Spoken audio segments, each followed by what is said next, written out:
Et salut à toi, bienvenue dans cette nouvelle vidéo de relaxation ASMR. J'espère que la vidéo d'hier t'a plu, qu'elle t'aura relaxé, c'était un petit roleplay improvisé. J'ai beaucoup aimé la faire et je vous remercie de tous vos retours sur cette vidéo. Aujourd'hui, je vous avouerai que j'avais pas trop d'idées de vidéo. Cependant, on a eu un devoir à faire pour la semaine prochaine en anglais. Et c'est une compréhension écrite. J'aime beaucoup les compréhensions écrites. Et du coup, je vous propose ce soir de vous lire ce texte que je n'ai pas encore lu. Donc c'est un texte en anglais, ce n'est pas grave si vous ne comprenez pas tout. Je vais également, comme la vidéo d'hier, vous le faire en soft spoken, puisque c'est une technique de relaxation que j'aime énormément. Et du coup, j'avais envie de vous lire ce poème. C'est pas un poème, je dis de la merde. Ce petit texte, et j'espère que ma voix va vous relaxer. Même si vous ne comprenez pas tout, je suis désolée, je vais sûrement bugger à certains moments. Mon accent anglais n'est pas le meilleur, mais j'espère honnêtement que ce petit texte aura la capacité de vous relaxer. Et du coup, on va lire ce texte tranquillement ce soir. Ok, on va commencer la lecture. Et je vous remercie encore pour votre soutien sur ce challenge. Ok. J'ai pas beaucoup de lumière, donc je vous avouerai que ça va être un peu galère à lire. Mais on va essayer de faire de son mieux. Alors. Ça va être galère. Peut-être je vais mettre tout en bas. Coucou. All London changed during the Victorian period. The 19th century was a time of great change for Britain, and especially its capital of London. Some of London's most iconic landmarks were constructed during this time and altered to a look that we recognize today. In the midst of the effect of the Industrial Revolution, the population exploded and the city grew to meet it. While London's prosperity grew, the divide between rich and poor widened, resulting in efforts to bring a better life to the low classes. All this took place during the reign of Queen Victoria, and by the time of her death in 1901, London would become a very different place. Premier paragraphe de fini.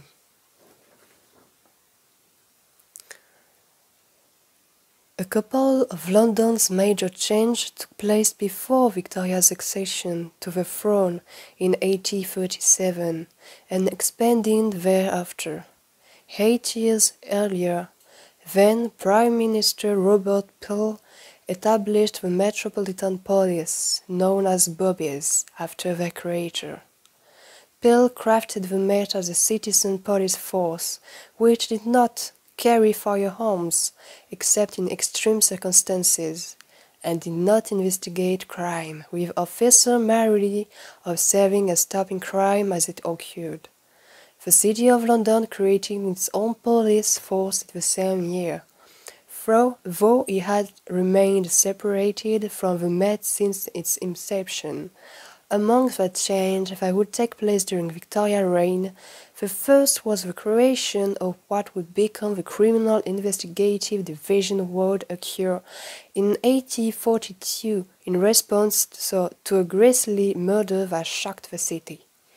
The special branch was later created in 1883 as the Special Irish Branch to handle issues of Irish terrorism. But the Irish part of the name was later dropped as the ASB's directive expanding to cover wider issues of national security. Railroads had also existed in London prior to Victoria's reign, but also expanded greatly during this time.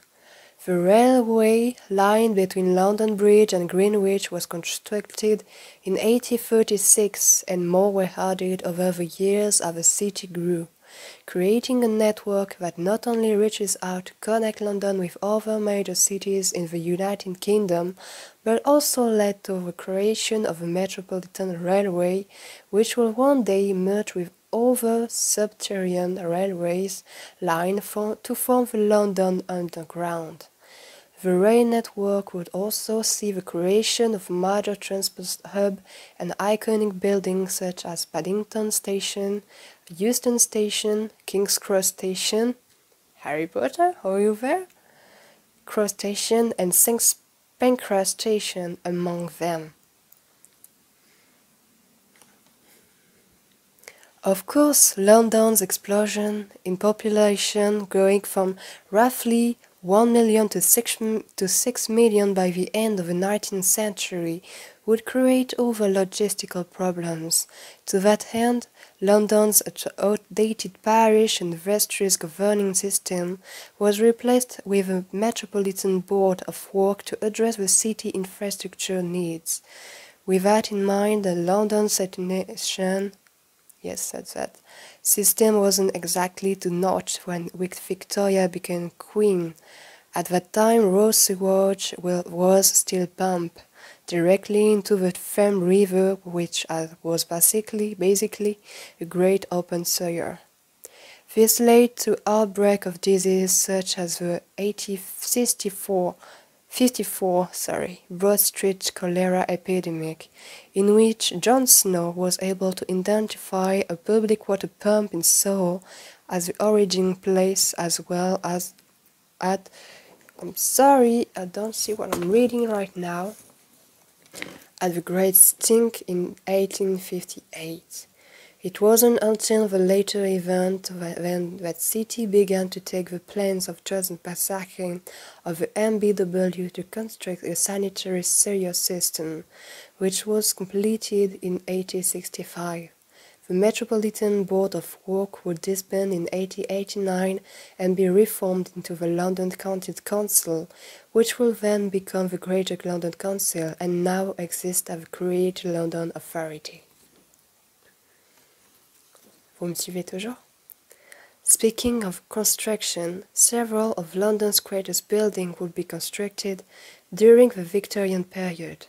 3 years prior to Queen Victoria's reign, the Palace of Westminster burned down, and construction began in 1841 of a Gothic style building including the Victoria Tower and the Clock Tower, now called the Elizabeth Tower, which houses Big Ben.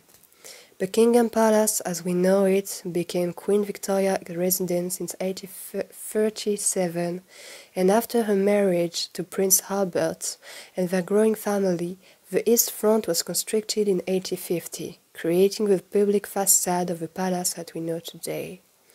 Albert's influence spread to even more of London's buildings, with the construction of the Crystal Palace to house the great exhibition that he championed. After his death, his desire to encourage the art and science continued, as the Albert Palace was constructed throughout South Kensington, including such great buildings as the Royal Albert Hall, the Science Museum, the Victoria and Albert Museum, and the Imperial College London, among others. Dernier paragraphe. By the end of the Victorian era, in 1801, not only had the city's face changed, but its entire personality was different. A quiet capital became a major urban geopolitical powerhouse, the seat of the empire that stretched around the globe. As the Edwardian period dawned, London will resemble the modern city that we see today, ready to transform even further in the 20th century. And that's it. Et voilà, cette petite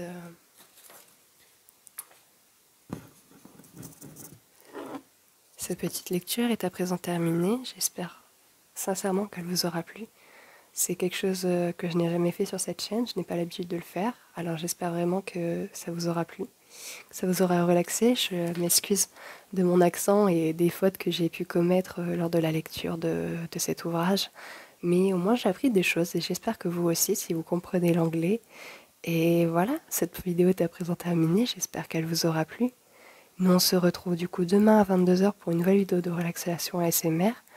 D'ici là, n'hésitez pas à aimer cette vidéo si vous l'avez aimée, n'hésitez pas à commenter et n'hésitez pas à vous abonner pour plus de vidéos. Et on se retrouve demain pour une nouvelle vidéo de relaxation ASMR. Prenez soin de vous, c'est le plus important. Ciao.